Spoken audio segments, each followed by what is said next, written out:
I was really happy and excited to hear people say before the reveal of, she's in a wheelchair, she seems really motivated. She seems really like a strong woman.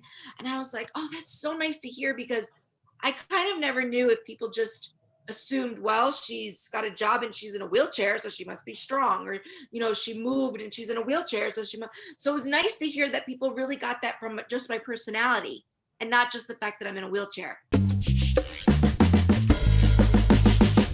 Santina Muha, welcome to Checkitow. Thank you. Thanks for having me. So, you're a comedian, an actor, a writer. You have a short documentary called Full Picture. Yeah. So before I try to give stuff away, why don't you tell me about, the documentary and how it relates to your life and what you've learned? Yeah. So, okay, I've been in quarantine, since COVID-19, and I'm meeting people like this for the first time over Zoom, and they're seeing me from the waist up, like everybody's pantless, right? And so instead of going pantless, I can go sort of wheelchairless because I'm in a wheelchair, but it's not something that people are getting from the first, at first sight these days, which is very weird and different for me because I'm so used to people seeing me and they see the wheelchair right away and they're, oh, what happened? It's like the first thing they want to know. And it's like, okay, so we're not even going to connect on any other level first, So this has been really cool and great and interesting.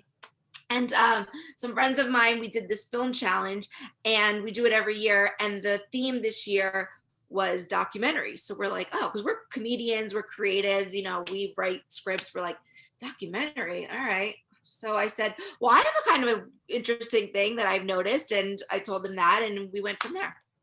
So tell me a little bit about how the documentary is put together. Is any of it recreated, or is it all the real stuff, real time? Yeah, no, it's all real time. We recorded our meetings where we talked about, what are we going to do? And then we also had I couldn't get any of the subjects obviously because they would have known me, but the other filmmakers had subjects come in. They told them, we're going to do an interview with someone, you're just going to have just a normal conversation, and then we're going to ask you a few questions afterwards about the person you talked to. That's pretty much all that they knew. And then we had a little 20-30 minute convo, and then afterwards my the other co-producers and co-writers asked them, so what'd you think of her? Do you think she is hireable? Do you think she's this? Do you think she's that? Whatever they asked. And then after a few minutes, I told them, did you notice she was in a wheelchair? And then just to see how did that change any of their answers. And it was really, and I was watching the whole time, and like a fly on the wall. It was really interesting. Now, how did you feel watching that? Was a part of you maybe, or were you afraid of being uncomfortable listening to these things, or did you really want to know? So there wasn't any level of discomfort, listening to people talk.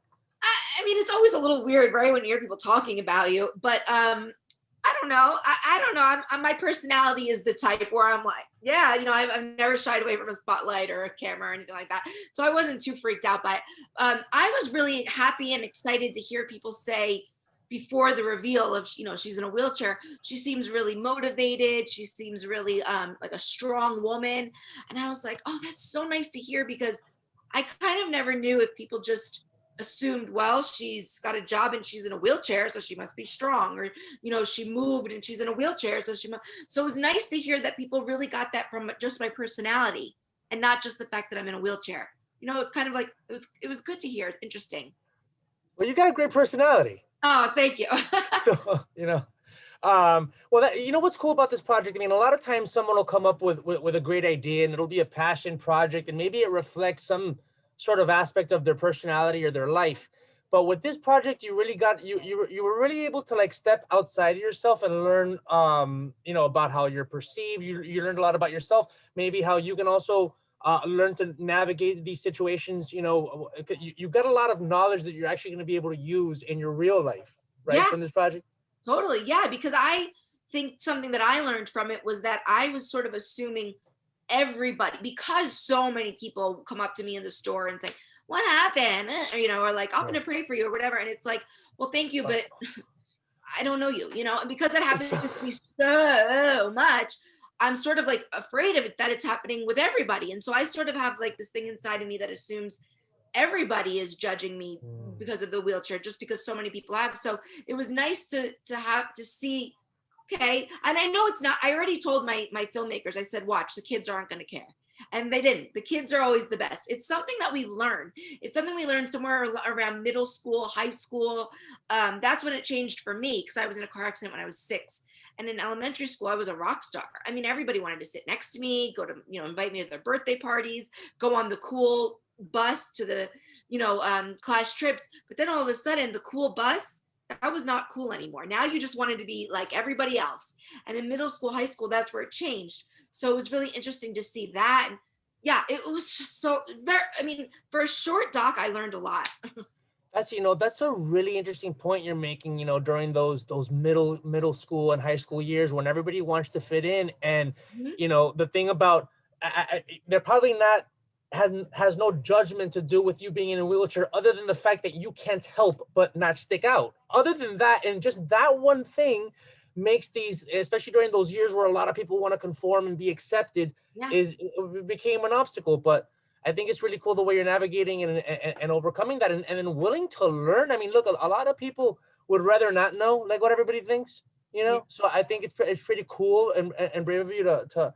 So going back to so not everybody feels the same way. Then is that one thing you came away with, that people have different reactions, or were they kind of like, you could kind of classify them by maybe age group, how they react to it? Yeah, age group is a factor. I honestly think gender is a little bit of a factor. Okay, how?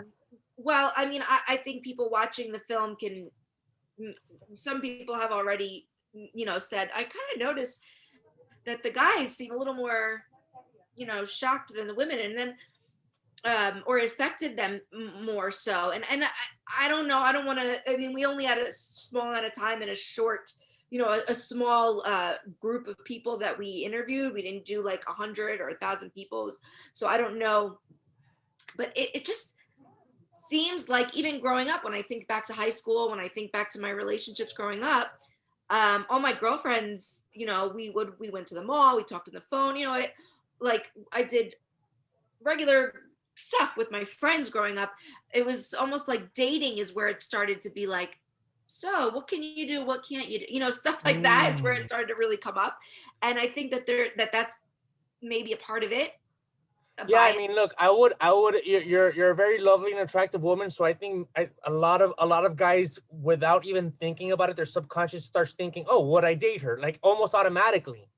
It becomes about that. I'm just being honest. No, I mean, well, thank you. Yeah, it's like, thank you, because I can't say that, so you say it. Yes, that's right. Yeah. So and then a curveball comes at them, and I'm pretty sure a lot of them can handle it, but maybe some of them just don't know how to, and they kind of step in it a little bit, Well, yeah, one of the interviews, one of the subjects that we did, it was a date, and it went really well, and he was really into it, and he was like, I would definitely go back out with her. Yeah, I want to go. In fact, I think I liked her more than she liked me. And then they told him, she's in a wheelchair. Does that change anything? No, doesn't change anything. No, not at all. And then, but do you think that we ever went out again after that? So I don't know, whatever. It's hard. Who knows?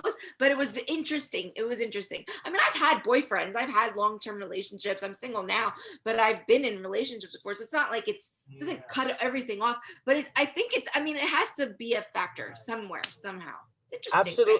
Absolutely. But things can turn on their head, and what might seem like an obstacle to something is actually going to be something that kind of sets you apart in a good way towards the end, when you start to own it, which is exactly what you're doing with this documentary. I think in talking about it, I think you're owning it, and I think you can turn this on its head and kind of make it something that is really cool. And just the fact that you're using this thing that's impacted your life, number one, to get out there as a content creator. I mean, let's it's a great story, it's personal, and then also you might make people look at people in wheelchairs differently after this, for the better, and just take that little judgment, that high school imprinted thing that we got like between 8th and 9th grade, just take it out, and maybe this will be the documentary that helps people do that.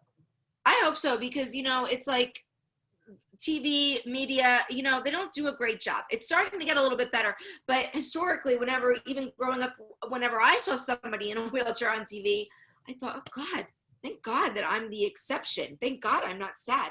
And then I started to meet other people in wheelchairs, and I realized I'm not like an exception. It's just that the TV is not showing it properly. They are only focusing on the bad. Now there's another, I don't know if you saw, I also have another film in the festival this year called Ass Level, which is a music video where I sort of highlight the perks of being in a wheelchair, which is like cutting the lines and, you know, being carried into the club by the bouncers, whatever. So, you know, I love the title, Ass Level, by the way. Ass Level, because I live at Ass Level, right?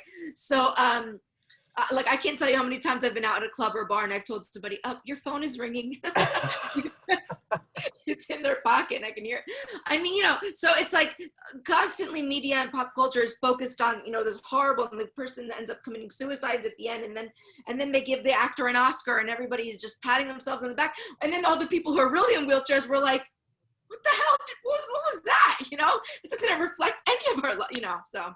Well, and this is why this documentary and the work that you're doing, where you're putting that aspect of your life out there, is really important. So we can kind of redefine that. Normalize it. I want to normalize it so that when a girl in a wheelchair gets asked to the prom, it's not on the news. You know, like, calm down. Really? Yes. Yeah. Yes. It makes it hard. Cool. I mean, now I'm an adult woman and I can deal with these things a little bit better. But I mean, I was in a wheelchair in high school too, and that was hard. You know, it was awkward. People asking, can you have sex, before I even knew if I could, but then you don't want to admit that you haven't done it yet because that's awkward. So you're just like, what do I, you know, I mean, what do you do? Listen, I think that not only is a lot of the stuff that you talk about, because you're a comedian, funny. This is, you know, it's funny. It's making people more comfortable talking about it because we can be a little, you know, the fact that you're humorous and you got a good sense of humor about really tough things that you went through makes it more comfortable and more at ease, and that I think will lend itself to the normalizing, and which is happening already. And you know, look, I'm sure a lot of those kids in high school, they're not on TV right now, and they don't got an award-winning short documentary and a video called Ass Level to match, which I believe is going to be featured at the Slam Dance Film Festival, right? Yeah, yes, both of them. Yeah. Listen, I think you're awesome. When things get back to the new normal outside, let's hang out. All right, let's do something. Sure. You are super cool, and I wish you a lot of luck at the Slam Dance Film Festival. And I can't wait to see the whole short film. Okay, yes, thank you so much. Take it easy, Santina. Thanks, everybody. Stay safe.